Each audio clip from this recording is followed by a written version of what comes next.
Welcome back to TheChowTimePod. It's your host, Brett. I got a video today for modern dating here. Please like, comment, subscribe down below. I really appreciate that. That chow. It's chow time. So I just found out that I'm not hot. And this was based on a really humbling experience where I'm trying to get 4 men together to help me move a really heavy object from point A to point B. Not a far point A to point B either. And I can't do it. It can't be done. I'm in hell. I've tried for days, texting every man I know. Can you please come help me move this heavy thing? It's a piece of granite, by the way. My man. I think we can use that as a gauge. Number 1, can you get a group of men to help you move a heavy object from point A to point B? Number 2, how far can you get them to move it? Because what I need is a piece of granite moved about 15 feet. Cannot gather 4 men to do that. Oh, I can't. I'm going to be hung over that day. Oh, I can't. Football is on. Wham! Who's Wang? You're the one that's crying about it right now. They can't get your shit done. They're just chilling. He's watching football. Number 1, they don't make men like they used to. Because how come nobody wants to be helpful? Little helpless old me? You want me to pick up the granites? A little helpless old you. What happened to the strong, independent boss, babe? I don't need no man. Lab? Why? You're not being helpful. Number 2, I need to level up. I'm sorry, but this is not telling of how hot you are. This is telling of how many men that you've placed in your friend zone. And it sounds like they all exited themselves without you even realizing. Because if you think that men are just going to give all of that effort, all of that time just because you're attractive and you're literally just sitting there and you're not reciprocating. And Again, this is what produces Karens right here, guys. Like that entitlement that they used to have because they were good looking, where men were just falling over themselves, trying to freaking get things from shelves for them, doing all the little things for them. Now they get to this point. Nobody cares. anything back. They are over that. They would rather have a true friend that they're putting effort towards, or they'd rather have somebody that's wanting to be in a real relationship with them. It's that simple. Stop trying to expect things from men when you're giving them literally nothing back. Men not simping. It's a beautiful thing. It is. Attitude, not looks. What happens when you friend zone everyone? Go hire a moving company. There you go.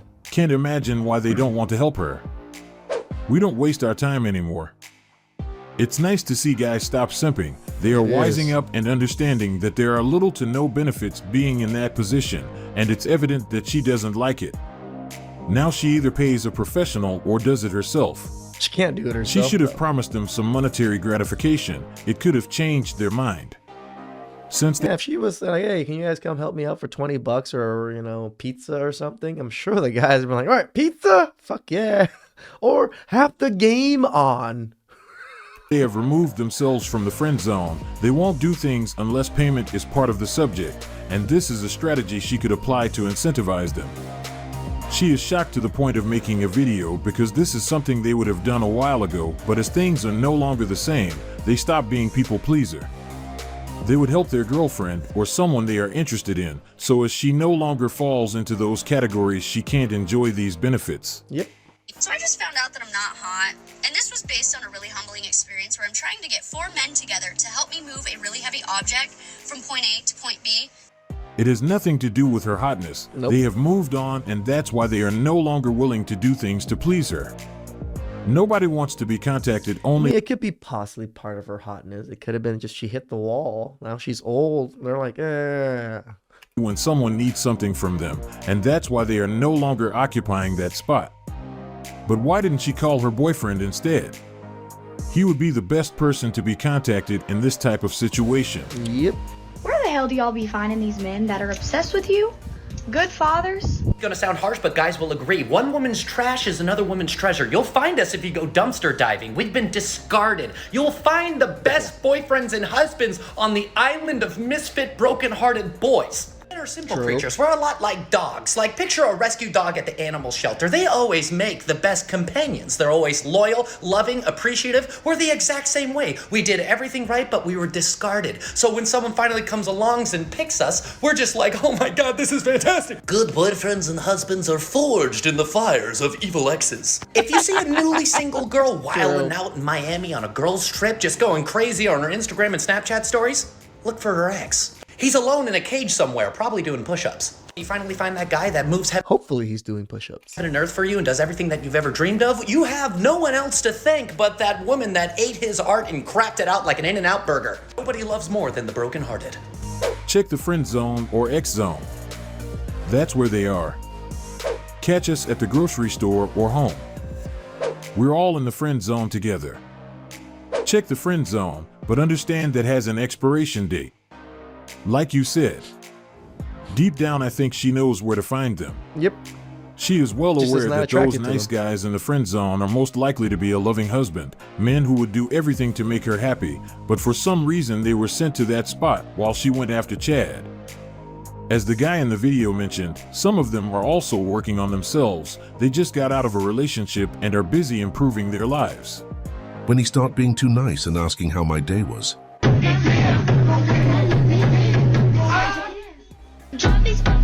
If you go for the guy that treats you like trash because he's exciting, just remember that that man is not afraid to lose you. And that's because he doesn't really care for you that much. Nope. And you're never going to change that. So once you date a few of these guys, one after another, that's when you're going to look around and say, where are all the good guys? And I'm going to tell you, that good guy left your friend zone years ago to find his queen. I don't know about you, do what you want, but I'd rather be the queen. Damn right. In theory, you are 100% correct. Unfortunately, it's not in a female's nature to settle for a good guy. Good guys are good, not great. It is what it is. Makes sense. Why don't more women understand this? There's a reason most of y'all can't find a good man. It's happening to me, so I'm distancing myself, and now she sees it as I'm ignoring her. Later she will make another video asking for guidance on where to find a good man. Most of them claim that they want a good guy who is loving and caring, but things get interesting when they find them. This is the moment they start getting bored. Because that's what they want, and then once they get it, they want more.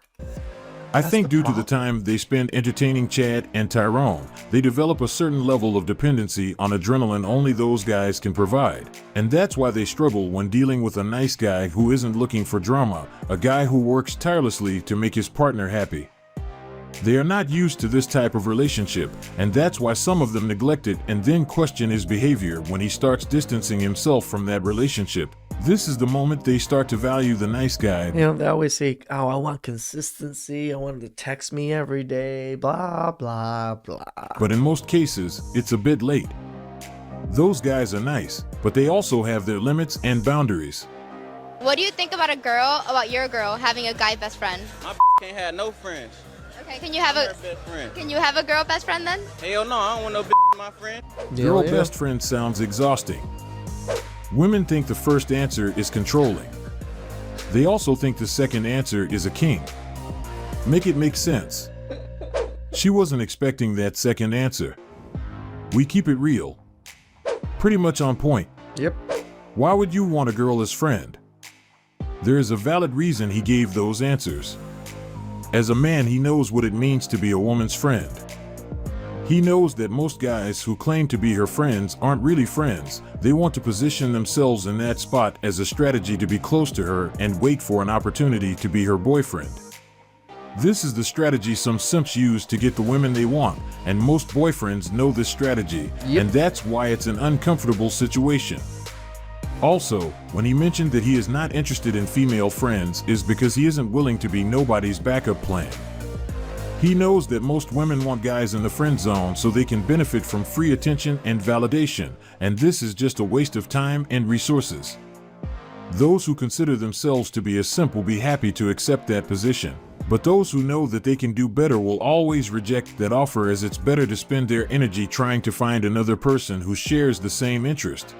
Please tell me why every man has the answer to literally absolutely everything. Because in a lot of situations, if we don't, nobody will. Boom. Boom. Just because you don't know how doesn't mean you can't. That's so simple. That's it. It's because most of us have to do things for everyone our entire lives. We have to Even figure when it we out. don't know it, we will find a way to get it done. Damn right. So this is the reason we are able to figure out almost everything. This is the best part about being a good man, a man that people rely on. My whole family relies on me nowadays because I am a man of my word. When I say I'm going to go do something or they ask me to help do something, I end up showing up and doing it, where most people do not, right? It's a normal thing for people to flake and whatever, but your word is your bond. So my family tells me, "Oh, can you help me do this?" And they don't have to worry about it anymore. Once I say yes, they know it's off their shoulders. It's gonna get handled, and they don't have to worry about it being handled or whatever it is.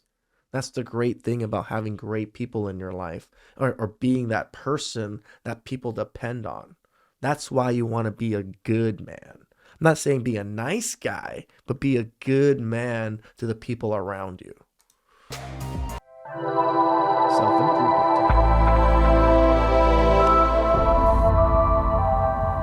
Welcome to our self-development section. Today we will talk about the power of our thought. We have a wise man who will give us a great perspective on how we can manipulate it for better outcomes. He will make you understand that if you take full control of it, you will have a great life.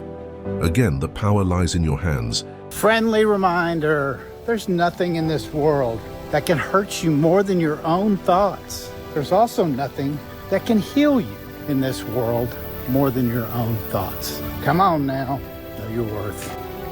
This is a topic we usually don't talk about, but it is really important as it can change. That actually kind of like gave me goosebumps because I talked to you guys about it, like how my inner monologue is. And I'm trying to change it, and I'm trying to, praise myself a little bit more, or not just be so harsh. But then the other side of it, I referred to it as the devil, but every single one of you guys down in the comment section in that one video told me, no, it's an angel. The devil tells you to be lazy and to not do these things. And you guys are 100% correct. I think my angel is just an asshole. That's all it is. Change the quality of your life. Our brain can be our best friend or our worst enemy. And this is the most important lesson you guys must learn. From the moment you accept it, things will be easier for you. You will be able to fuel your brain with things that will uplift your life in general. Most of us already being in a situation where we spend a long time thinking about a subject that somehow affected us. It could be related to a relationship, work, a loved one who passed away, a business that isn't successful. Loved one that passed away. Again, yesterday was my mother's 2-year anniversary. Whew. 2 years go by really fast. Successful, etc. But it's up to us to manipulate our thoughts to direct us to a positive side of things, and this is how we get the best of this life. We have the power to remove the negativism and sadness from our thoughts. Let's take the relationship as an example. Imagine if your wife asked for a divorce. That situation would affect anyone. Yep. But depending on how you control your mind, it can have a light effect on you. And this is how you can use your thoughts to help you go through difficult times. Once she leaves, you can choose to stay in bed crying, begging her to come back, which usually doesn't work. Or you can choose to keep your head up and move on as well. Concentrate on other things. Start going to the gym, socialize more. Find things to do on your free time. Those are the direction you can take. But everything is defined. Find friends. Find good men around you. Build a nice, solid network for yourself of solid friends. On your thought. So make sure you guide your thoughts in the right direction for a better life. You have the power to prevent external things from affecting you. And it can be done if you are able to be the manager of your thoughts. Don't let it control you. Make sure you control it. They say that mind over matter, right? Most of what things are created, all the matter that we have now was really created by our minds. All the inventions, everything was created through our minds. Our minds are so powerful. It creates things that never existed in the plane of physicality, but only in our minds, and then we create it into the physical world. That's the part that our mind gets to do. We get to manipulate the world to our own oyster. It's just how well are you good with your own mind? Again, Chow Time 2.0. Please like and subscribe down below, and help me get to 1,000 subs on that one. And I'll catch you guys next time. Ciao.